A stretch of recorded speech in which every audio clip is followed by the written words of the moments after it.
My name is David Chalfant, and I'm sitting here today with my brother Christopher Chalfant, and we need to tell a story that is not being told.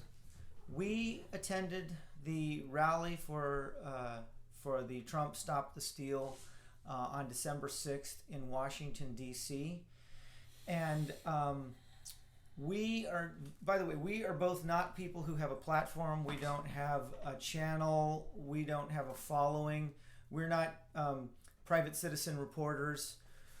We're two guys who went down to experience something, and we have to tell what we experienced because we're not seeing it told on any channel. No major news stories. No networks are covering the part that we need to share. So I want to start by, and by the way, we have a lot to talk about, several topics, and so we're going to break this up into parts. So if you find this interesting, and I hope that you do, you'll actually check out some of the other parts because each part is a different aspect of what we experienced and witnessed. So before we go any further, I'd like to introduce my brother Christopher.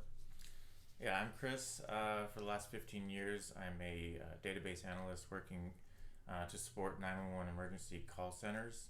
And before that, I was a U.S. Army and California National Guard veteran.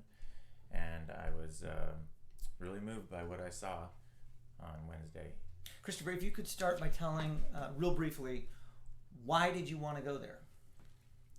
Well, I'm a Trump supporter, and I have been paying more and more attention to the news and getting more and more disenfranchised with what they are telling me.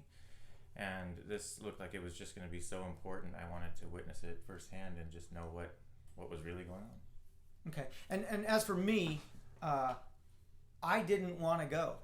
I don't like rallies, parades, crowds. And part of it is because I actually work in an industry where I'm dealing with crowds and large groups of people all the time. I manage events, and I also work as a camera operator, which you won't believe because of the low techness of this video, but I actually work as a camera operator, and I have done news gathering type video of large events. So I have experience with large events, and that's part of what's going to be revealed in this video, some things that I noticed about the event itself. But I didn't want to go. And I didn't want to go because, and don't be offended if you like rallies, but I think protest rallies are conventions for idiots.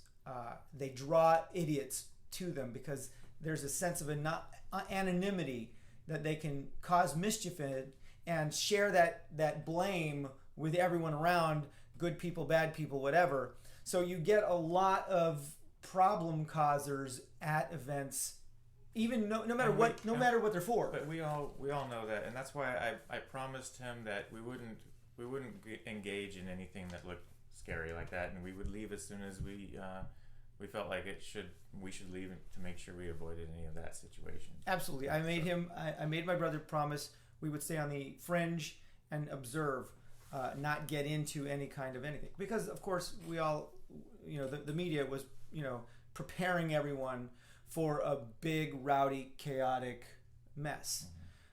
So now I'd like you to share your first impression when we arrived there. Wow, by the time we even got to the event, I had already welled up my eyes, pride and joy. Like the crowd, the street preachers, the positive energy, everybody looked like they were just relaxed and they were hanging out at a barbecue, backyard, talking. It was just an amazing and beautiful thing. I've never seen that many people gathered there, even in historical photos. I've never seen that many people ever in my life. A sea of people, smiling faces. I got to see faces on a crowd. So it was beautiful. Yeah, and I had the same impression when I got there.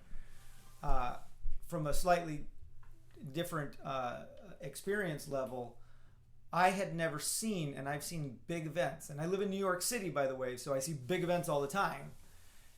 I had never seen that many people in one place. By my estimation, when we arrived, there was an excess of 250,000 people. And as we were there, more people were arriving, and by the time Trump's speech ended, I would say we were surrounded by no less than 300,000 people. And it was a sea of people. And I saw hundreds and hundreds and hundreds of flags, most of them red, white, and blue American flags. I saw some very interesting flags. I saw a yellow flag, a lot of yellow flags with red dashes on it. Turns out those are Chinese people who support Trump and freedom, and they wanted to make a showing. I saw a man with a Iranians for Trump. Yeah, there was a flag that said Iranians for Trump, and I commented to my brother, well, there's a bold flag. I saw Catholic people with crucifixes and rosaries. I saw Jewish people blowing shofars. There were, of course, the street preachers with their speakers preaching the gospel of Jesus.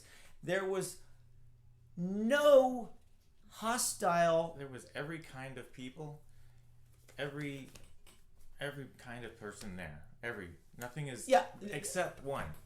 There were no children, and that actually kind of broke my heart. No, there were children.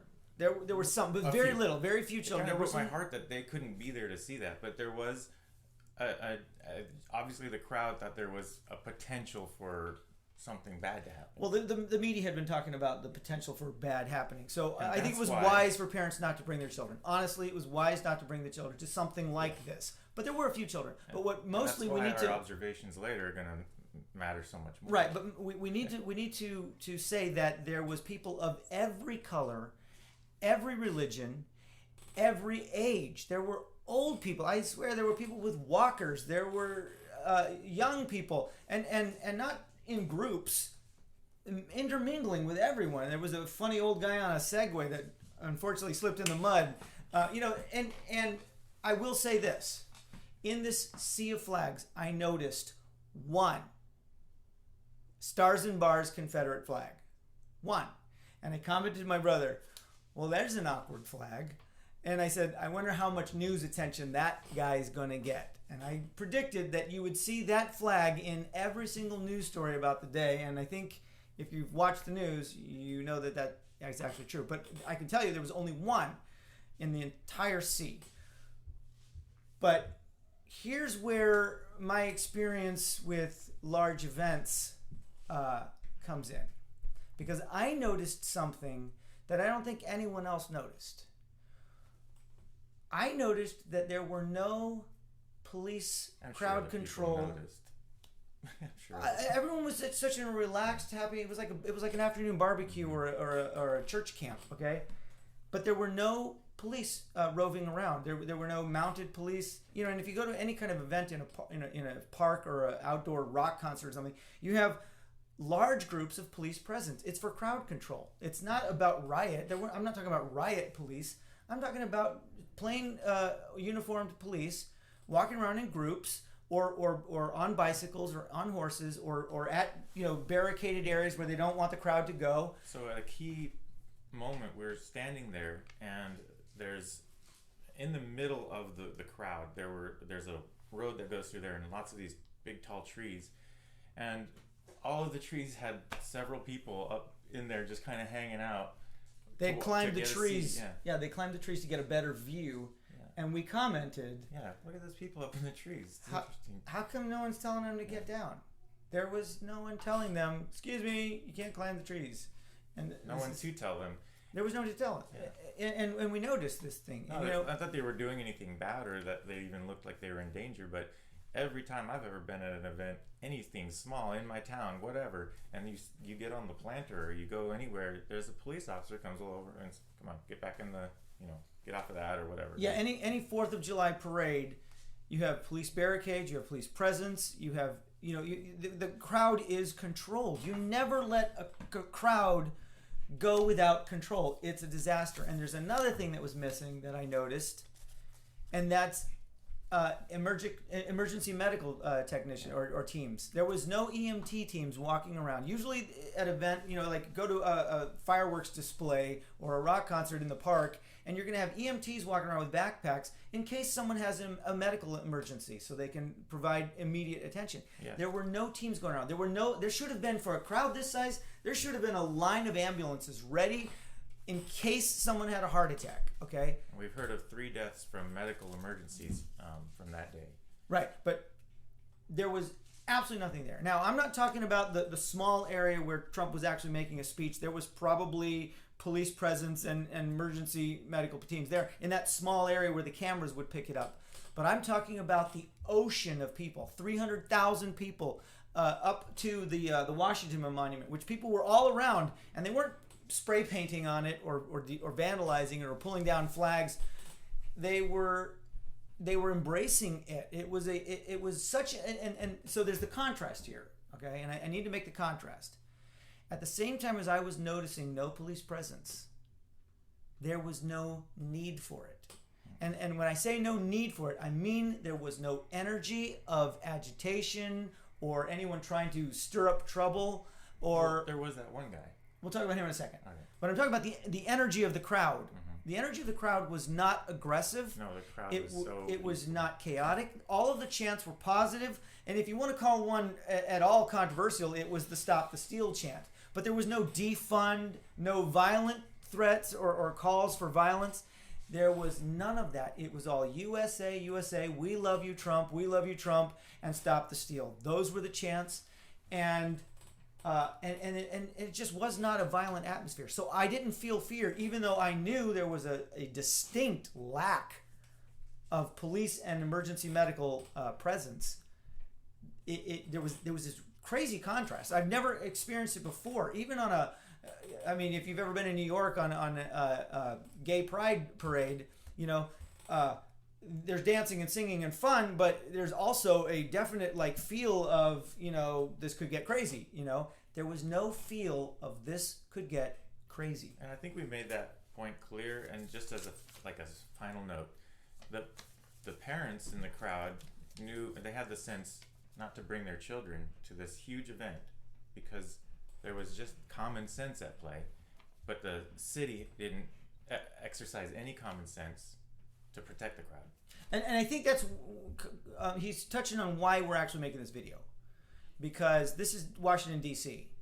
This is a place that sees rallies and protests all the time. And I don't believe for 1 second that the D.C. police, the Metro Police, the mayor of D.C., I don't believe for 1 second that they were unprepared or had no idea what to do with a rally like this. And it wasn't a pop-up rally. This wasn't a flash mob.